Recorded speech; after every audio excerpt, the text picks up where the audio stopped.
again, sugar plums. I thought that my last video was going to be the last video of this year, but then alcohol happened and my friends Sean and Chantel bought me a really nice present, and I thought, you know what, I have got to try this out.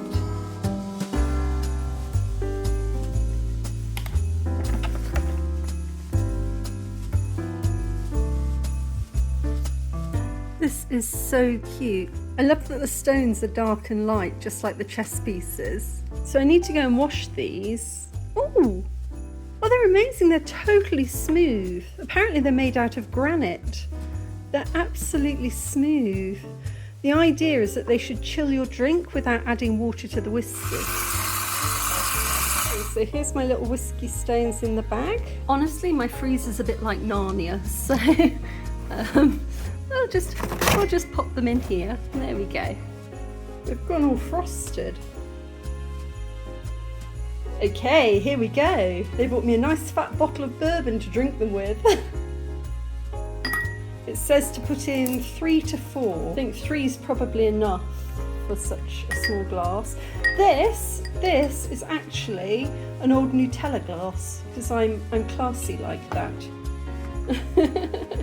Waste not, want not. So here we are. Cheers, Yakida Slanche, Kubuzima Boachu, to your health.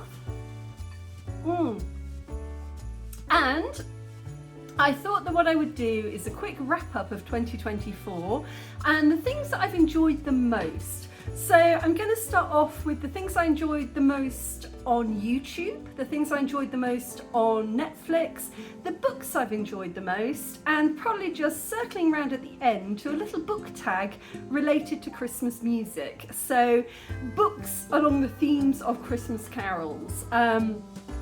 And yeah, then I will let everybody get on with the rest of their Christmas. New year. So chin chin and cheers, and let's go.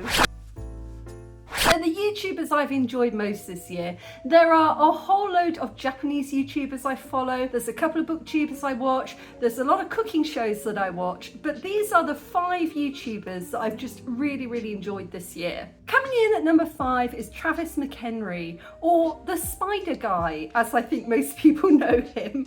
This is a channel that I stumbled across a few months ago when I went back to the UK and I found a false widow spider in my bathroom. Now these have got a powerful bite, and you know, I wanted to know a bit more about them. I typed it in and Travis McEnery came up talking about spiders, and all I can say is this guy has got an amazing sense of humour. You would not think that sitting through an hour-long lecture on a spider in your house would be that engaging, but it is. The time just flies past. He's really interesting. Number 4 is Well I Never. So in the UK it's kind of a northern expression, just, you know, mild surprise. You say, well, I never, you know, oh, that's interesting. Oh, yeah, I didn't know that. Well, I never. And these guys have created a whole YouTube channel around looking into old mysteries and murders and strange occurrences. And it's just called Well, I Never. And it's a really good channel, and I like it because they taught me this year that the county that I'm from in the UK, Northamptonshire, was the first county in England ever to use the ducking stool to try witches. Now the ducking stool was a form of torture in the UK, and it basically involved lowering a wooden chair into water, and if the chair floated, you were a witch and they were going to hang you, and if it sank, well then you were innocent, but you were still dead. So we hadn't quite worked through the logic of that one by that point. But yeah, apparently we were the first ones to use it. Though in my research into ancient Mesopotamia, I know that they also used the ducking stool in ancient Mesopotamia, sort of 3,000 years before Christ, to test for sorcery. So it's a long-standing tradition, but it was new to the UK. So I learned something. Number 3 is Brew. This is one I only discovered a couple of days ago. And it reminds me a little bit of the really fun animation channels. So if you like The Odd Ones Out, you're probably going to like Brew. They go through sort of, again, mysteries and darker things and scientific things in animation, and I'm just really enjoying it. Number 2 is an American guy called Dime Store Adventures, and what he mostly does is he finds really, really old guidebooks in antiquarian shops, and he sets out to see if those guided trails are still there today. So can you still follow the guidebook instructions? Are the monuments still there? Are the sites still there? And he also does a lot of other things to do with history and strange books and the things we used to do in history that seem really, really odd nowadays. So I just find him really, really easy to watch and very entertaining, and I feel like I learn a lot. So coming in at number 1, my all-time favourite for 2024, the guy I watch the videos the second they come out, is Casual Geographic. And I think I kind of picked up on him last year because he used to be a short form content guy. I think he used to be on TikTok a lot because a lot of his early videos are sort of vertical format, and then he kind of switched over to doing YouTube, and he's just brilliant. I mean, this guy's mind is so fast. With the most respect possible, he is kind of like David Attenborough on speed. You know, he's got this really, really quick mind, really quick mouth, and he just drops one-liner after one-liner that you're still thinking about like 5 minutes later. And he just loves animals, and he is just like this encyclopedia of knowledge about every animal possible, and he makes just really entertaining videos. So if you haven't seen him, go and check him out. Alright, so moving on to Netflix, the shows that I've really been enjoying this year. I'm going to start off with a couple of honourable mentions. They're not high on the list, but they are things that I've enjoyed. The first one was the final series of Better Call Saul. I know I'm late to this party, I know. It took me a while to get to it. I have loved Breaking Bad, I love Better Call Saul, and it just, I guess I put it off a bit because I didn't want it to end. But yeah, I'm not going to spoil it, but the ending of Better Call Saul has haunted me. You know, it's like even like a week or two after it finished, I was still thinking about it and the dynamics involved in that. So I just thought it was an absolutely outstanding show from beginning to end. I love the way it just follows how this very, very ordinary guy just starts out with, you know, he's a bit cheeky, he's got a good heart, he does some stuff he probably shouldn't, but by the end of it, that trajectory of how he turned into, how Jimmy McGill turned into Saul, it was complete by that point. It was complete. So the second honourable mention is a bit of a weird one, and I'm not entirely sure how to describe this, but it's called Delicious in Dungeon. So if you were into RPGs, Dungeons and Dragons, all of that, it appealed. And it was basically an animated series. It had kind of a sort of 90s vibe to it, but it was an animated series where a group of adventurers go down into the dungeons to fight monsters and end up cooking and eating all of the monsters. And I don't know why it had me so enthralled, but I was hooked. I have no idea. It was like this sort of fantasy cooking program with ingredients that don't exist. It was cool. Okay, so moving on to the stuff I really liked, and I had to go back through my Netflix history here to pick up on things because, you know, you forget over the space of 12 months, it's easy to forget. But looking back at the things I gave 2 thumbs up, coming in at 5 is Ripley. So The Talented Mr. Ripley is a 1950s novel that was probably most famously adapted into a film with Matt Damon, Cate Blanchett, Gwyneth Paltrow, Jude Law. And that was kind of the definitive adaptation. But then Netflix brought one out with Andrew Scott. So if you've seen Sherlock Holmes with Benedict Cumberbatch, he played Moriarty. He's been a household name since then. He's just really kind of enigmatic, you know, you're kind of drawn to him. He's in a UK series called, I'm gonna say Fleabag, and I desperately want to see that, but until it comes to Netflix, because that's the only streaming service I've got, I'm not going to get to see it. But he apparently knocked it out of the park in that. But anyway, he plays Ripley in this, and it is just mesmerising. It's shot in a bit of black and white. It's really kind of artistic. You know, it's every shot has been thought about very, very carefully, and it's just beautiful to watch. So I really enjoyed that. The next one up is The Gentleman, and it's kind of gangland London meets minor aristocracy in the British countryside, and it's kind of hard to explain.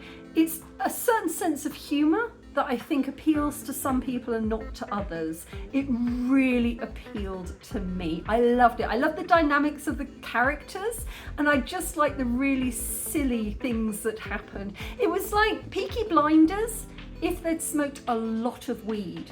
It was just very, very kooky, very, very silly, and yeah, a little bit violent. So it was fun. Number 3, I don't think this will shock anybody that it's on the list, but Baby Reindeer. Holy hell, what a series. What a series that was. Just unbelievable acting all round, and the bonus feature was the controversy that threw up. I think anybody who watched Baby Reindeer probably also watched the Piers Morgan talk show, and that's not something I ever thought that I would say, because the thought of me watching Piers Morgan is but I did. I watched the whole thing. I was riveted. Everybody I knew was riveted, and it was very, very interesting, I felt, and complicated, very complicated ethical and moral dilemmas about, you know, what you say and what you don't say when something is based on a true story, and how you get that story out. But do you have a sort of an onus of care for the people that you are, I suppose, you know, talking about but vilifying? So it's difficult. And are you vilifying if you're accounting true facts? It's very complicated, and I think it's something that relates to a lot of writers as well.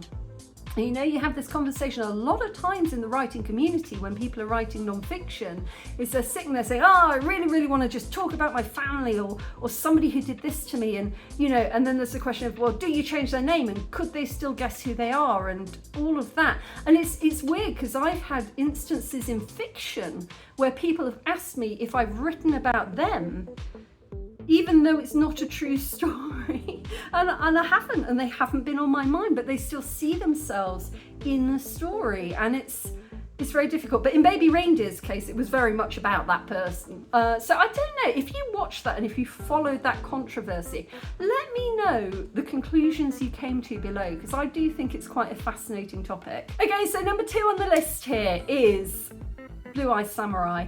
Oh my goodness, that for a long time that was right at number 1, and I didn't think anything could beat that. I thought that was just incredible. The animation is incredible, the character development is brilliant, even like the comedic guy, I'm sorry I've forgotten the character name, it's, you know, been a few months since I watched it, but even the comedic guy is very stereotypical, you know, in a lot of Korean and Japanese and Chinese dramas. You have to have like the clown, and the clown always behaves in a certain way, always very predictable. And when this guy first turned up, I thought, oh right, yeah, he's just going to be comedic relief. And then you get into it and you're like, he's just beautifully nuanced, really nicely developed, really well played. The whole thing was a delight to watch, and I cannot wait for the next series of it. I'm in awe of it. It's absolutely brilliant. Which brings me down to number 1. And number 1 only became number 1 a few weeks ago, when I really struggled. I couldn't tell if it should be Blue Eye Samurai or if it was gonna be this. And it just edged past. It is, of course, Arcane. It had to be. I think anybody who's been watching this has just gone, that is something very, very special. The animation in it is amazing. And after the first episode, I thought, that is really, really good. I went into it, I knew nothing about the game. I had no idea of the previous lore. And I just watched it and I thought, wow. And the part that clinched it for me was when Powder made that mistake and the consequences of that, and just seeing that child going through that kind of motion of something that she could never change, you know, that was so big, so much bigger than her. And I thought, wow, this is a really deep, and this is going to be a very kind of painful series to watch in many ways. And it was like just seeing her transformation into Jinx and Vi and the dynamics and the animation and the music, and it all just flowed together. And Mel, that episode with the flower and the rose, it's just magical. And I think, you know, I really loved it at that point from the first series, but it hadn't quite surpassed Blue Eyed Samurai for me. And then I think every episode 2 through to 5 in series 2, you thought it couldn't possibly get any better, and then every episode just got better, and you were like, I can't cope with this. It is perfection. And yeah, just the combination of the music and the characters, and it was just glorious. I felt they could easily have got another series out of that. I respect the fact they decided to stop. I think it's always good when people stop when they should, because, you know, you don't want to drag it out. I think the Americans call it jump the shark, when it's over and everybody kind of knows it. But I do think they could have got another series out of it. And the only thing is, when you stop something too early or you finish it too fast, people become wary of the next series you bring out, because they're like, well, do I really want to totally invest myself in this if it's just going to cut off too quickly? But I did come away satisfied with that. I know it sounds hyperbolic, but I feel privileged that I got to see it. And what I also like is, apparently it was not a financial success, but you know, that wasn't the point, because I think everybody surrounding this project just realised they had created something really outstanding, like a work of art, and I'm glad it exists in the world. So that's what I've enjoyed on Netflix this year. Let me know what you have been watching. Moving on to the next section, which is books I've enjoyed this year. Now, I was going to say I'm ashamed to say, but I'm actually not ashamed to say that I pretty much entirely listen to audiobooks nowadays, just because of time. You know, I listen when I'm in the shower, I listen as I'm going to sleep, I listen whilst I'm cooking, you know, so I tend to listen whilst I'm doing things, and I just don't have a lot of time just to sit and read so much anymore.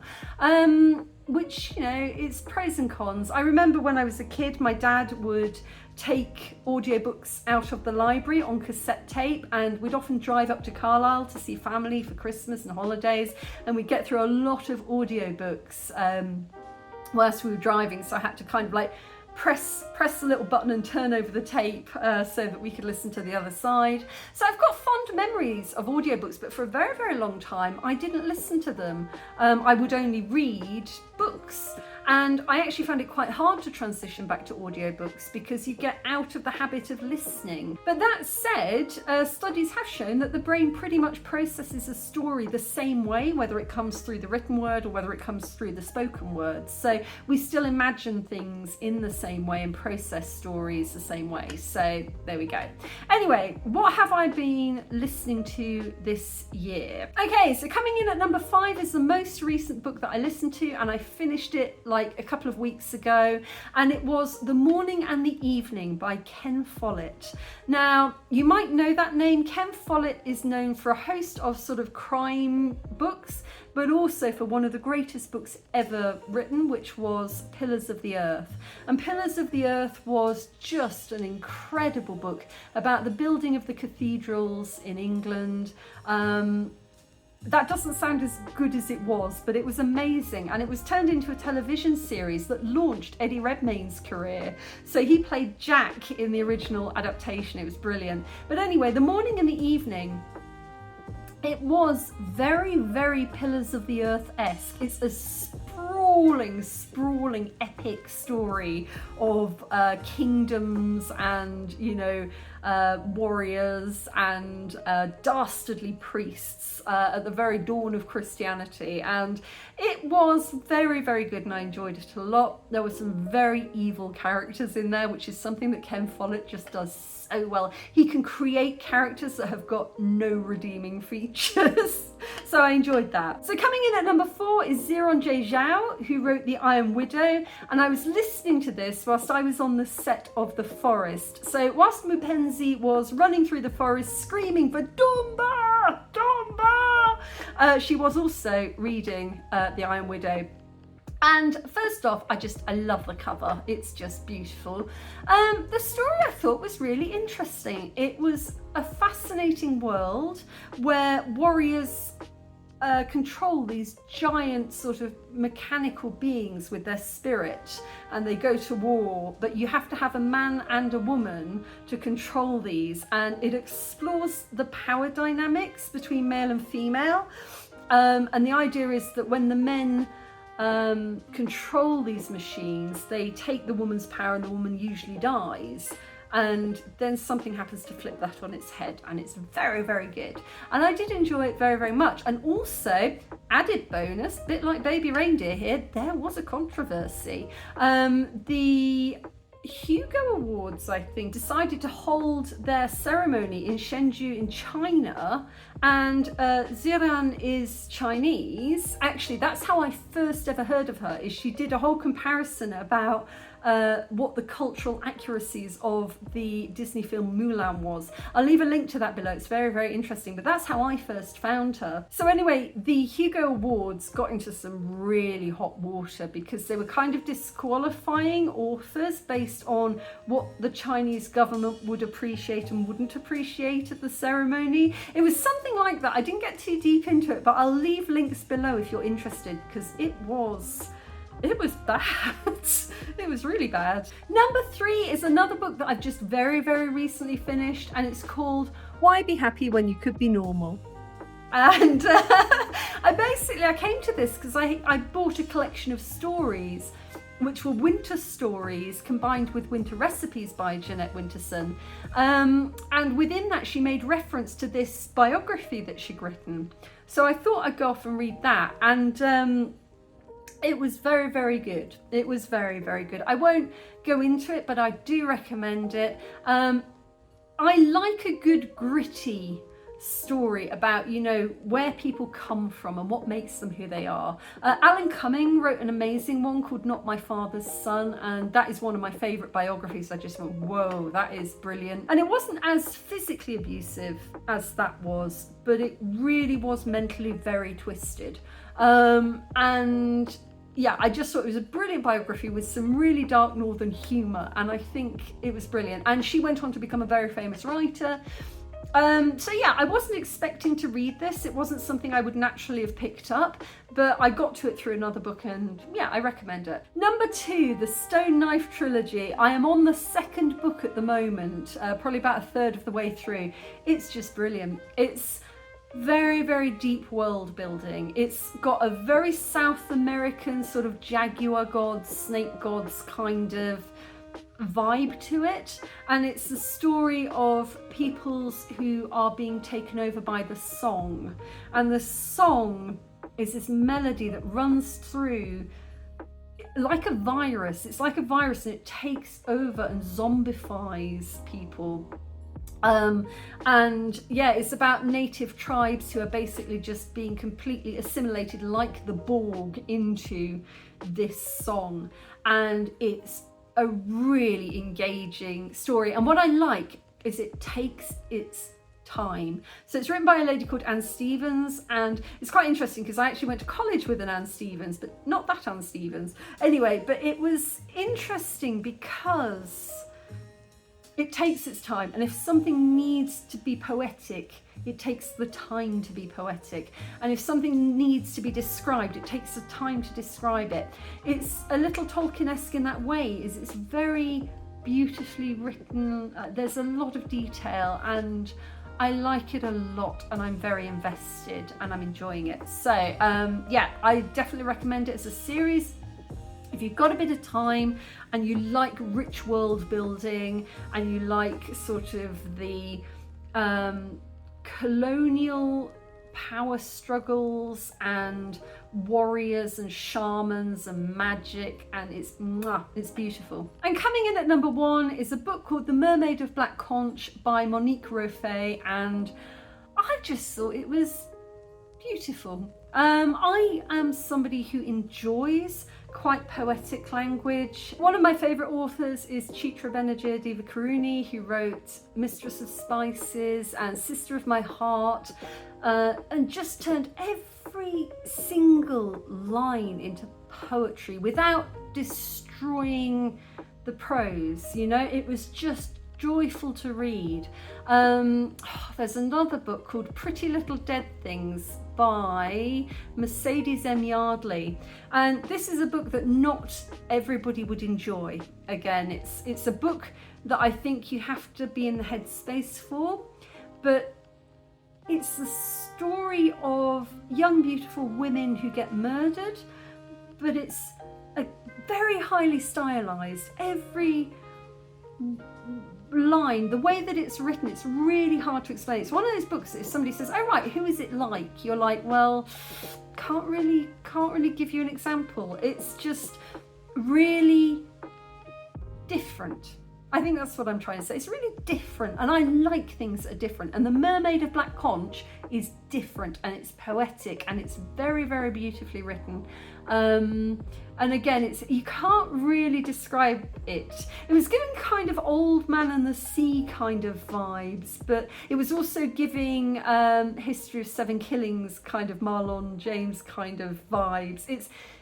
You can't really explain it. It's a mishmash of uniqueness. It's good. Okay guys, that is my favourite things on YouTube, on Netflix and on books this year. Cheers. Let me know below what you would put in those categories.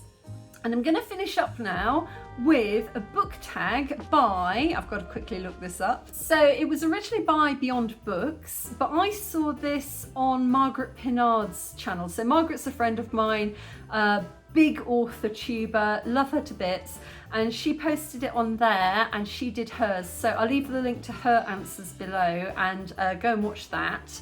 And I just thought I really liked the theme, and I didn't think I'd have time to fit it in before the end of the year, but then I decided to do this video, so I'm doing it. And basically it's a list of carols, and each carol has got a theme to it, and I need to give you the book that I think matches that theme. It'll make sense in a moment. Right.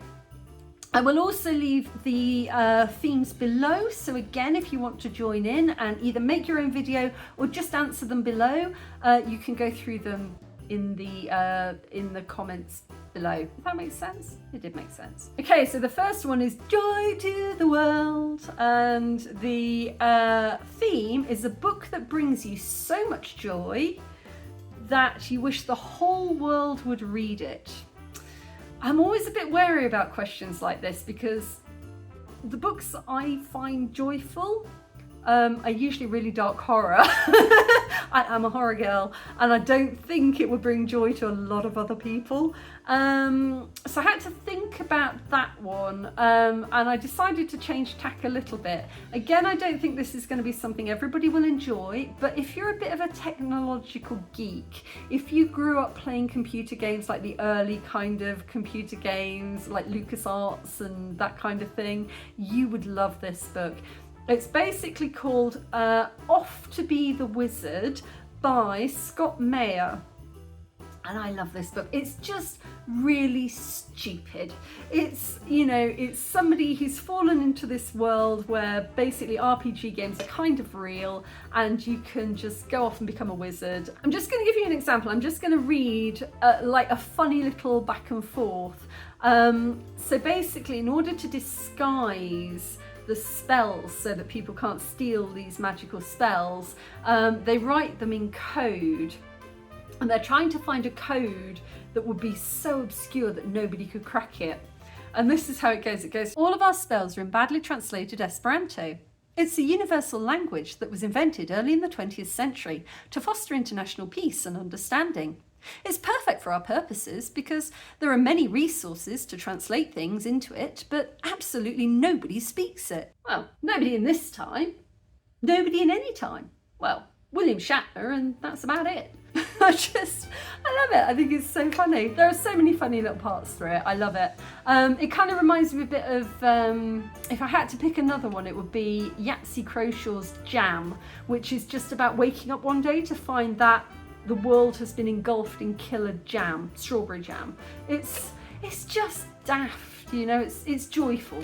Okay, next one. You're a Mean One, Mr. Grinch. Ooh, that makes me think of, there's a really good video for that song by Lindsay Sterling and Sabrina Carpenter. Very good fun, go and watch it.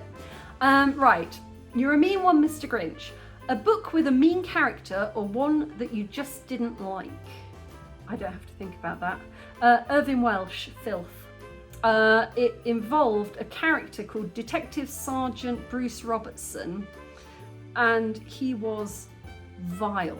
I like horror. I like dark fiction, but that one, it was a bit too realistic for me. And the problem was the entire book was told from his perspective, and he was the most racist, misogynistic, vile and vulgar character you could imagine. I just couldn't get through it. And I like Irvine Welsh, but I couldn't get through that. And in a way, I'm kind of impressed. I'm impressed that he did it. I wouldn't have asked him never to do it, you know, because I'm impressed that he could do it. You know, I think that's what art is. It's pushing those limits and seeing how far you can take it. And he did a brilliant job. I couldn't stomach it. Right, the next one. Santa Claus is Coming to Town. A book releasing soon that you can't wait to read. I really struggle with this because I don't keep on top of what is being published. I tend to love books rather than follow authors. Like my dad, he has a lot of crime authors he follows, and he knows when they're bringing out a new book and he will be ready to go and buy that book. I don't. It's like if I find a book released by an author I love, it's like, oh, they released another book. Didn't know about that.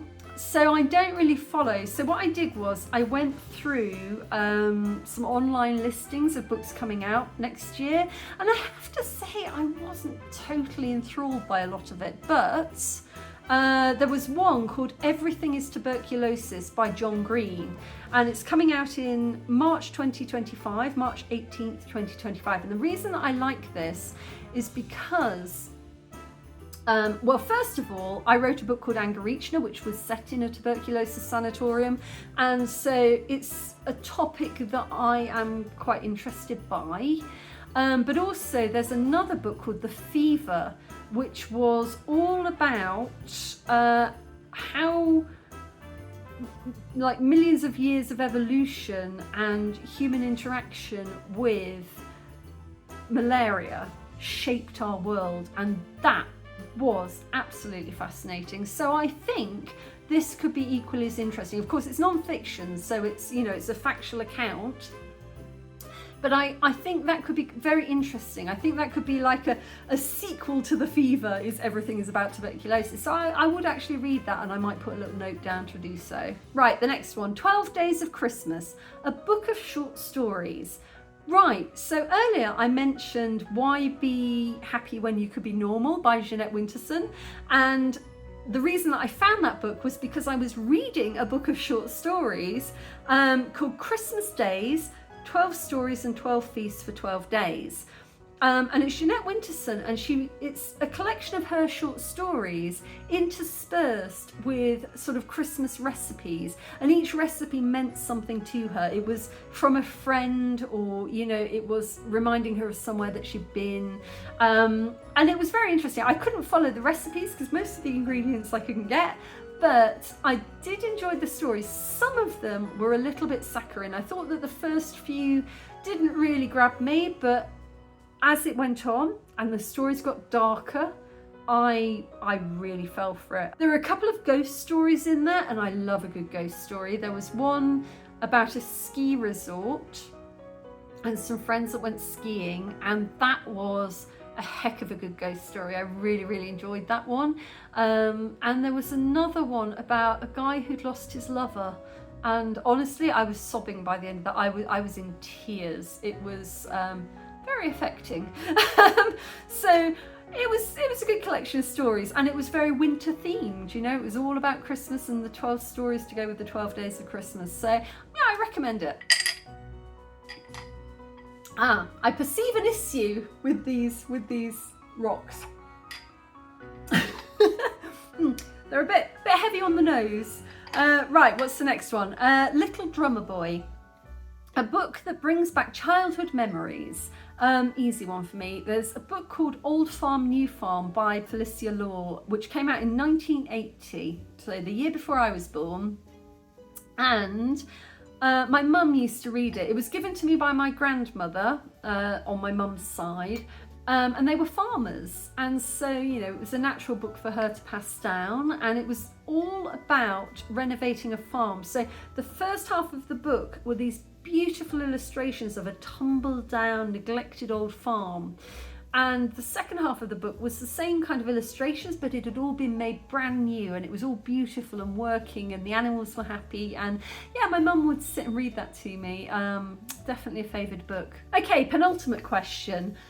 Deck the Halls, a book that has a party scene or takes place during a holiday. I had to think about this one. I actually couldn't think of one for a very, very long time, and then I fell upon it, and it's a bit of an obscure one. So years and years ago, when I first moved back to Rwanda, I came to Rwanda via Nairobi in Kenya, and visited Karen, which is a part of Nairobi named after Karen Blixen, who wrote the book Out of Africa. And when I got to Rwanda, I read the book Out of Africa because I hadn't read it before. And in it, Karen Blixen, it's the story of her life in Africa, and she's talking about sitting on the porch reading a book by Aldous Huxley called Chrome Yellow. And I thought, that's a really interesting title, and she clearly loved this book, so I thought, well, okay, I'm gonna find this book and read it. So I did. And it begins with the key protagonist Dennis cycling down a hill to his friend's big country house for a holiday. He's going there on holiday. I can't remember if it's Christmas. It's not Christmas. I don't know what it is. It's a holiday anyway. And he has a holiday romance. He falls in love. But the reason that this book stood out to me and why I still remember it is because partway through the book, they just go off on this complete tangent, like a totally separate story. He shoves like a short story in there. He's like pushing in this short story, like, I've got to get this in somewhere. And it's this bizarre story about a family with dwarfism who give birth to a child who grows up to be of average human height, goes off to university and develops an absolute shame and hatred of his family. He feels like he can't bring people home from college because his, parents are quite short. And it's just a bizarre story, really bizarre story, horrific story. And it's the part that always got me is it's this tiny, tiny story in the middle of this novel, but that is the part of the novel that I remember. It's a bit like there's a story called 4321, which is also fascinating. And in that you get the occasional sideline, like there's an entire story about a pair of shoes living in a closet. And out of the entire novel, that is what I remember. Like, you could ask me anything about the rest of the characters, like, vague recollection, but that I remember because it was so out of place. And it's the same for this. It's kind of like a story with a really bizarre interlude, and the interlude is the bit I've always remembered. But it is about a holiday because he's off to spend, I think, his summer holiday at his friend's house in a country mansion. Yeah. Right, last question. Frosty the Snowman, a book with a character who is cold or calculating. Oh, easy. Morning and the Evening that I just finished by Ken Follett. There's a character in that called Winston, and he is a bishop, and he has got no redeeming qualities. He is cold and calculating and cruel and just a horrible human being. So yes, Winston, without a doubt. All right, so there's a final little bit at the end of this, and it says, do you have a fun memory or interesting holiday tradition that you would like to share? It doesn't have to be about Christmas. Yes, I do. And it's not about Christmas.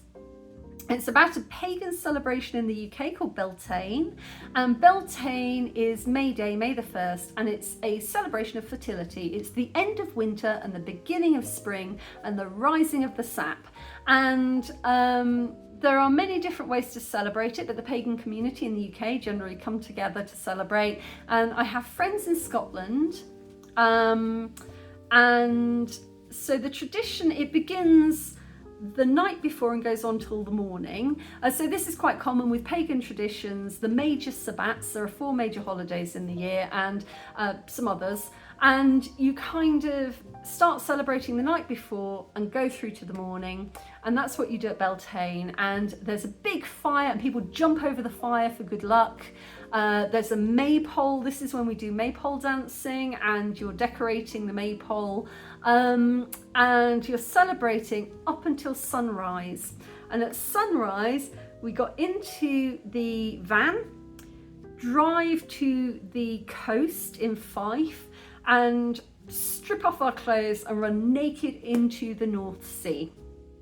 And the North Sea is bloody brassic. It is freezing cold, not just at that time of the year, but all year round. It is freezing cold, and you're just totally naked. You're running into the sea, and the sun is just coming up over the ocean, and you stay in the water as long as you can before you can't feel anything, and then you race back onto the beach, you put your clothes on, and you go home, and you all fall asleep in front of the campfire and spend the rest of the day eating and drinking and just being happy that you're alive. And yeah, that's one of my favourite festivals, is Beltane, and that was one of my favourite memories of it. So yeah, okay, so that's everything, and I shall see you in the new year. Have a good one.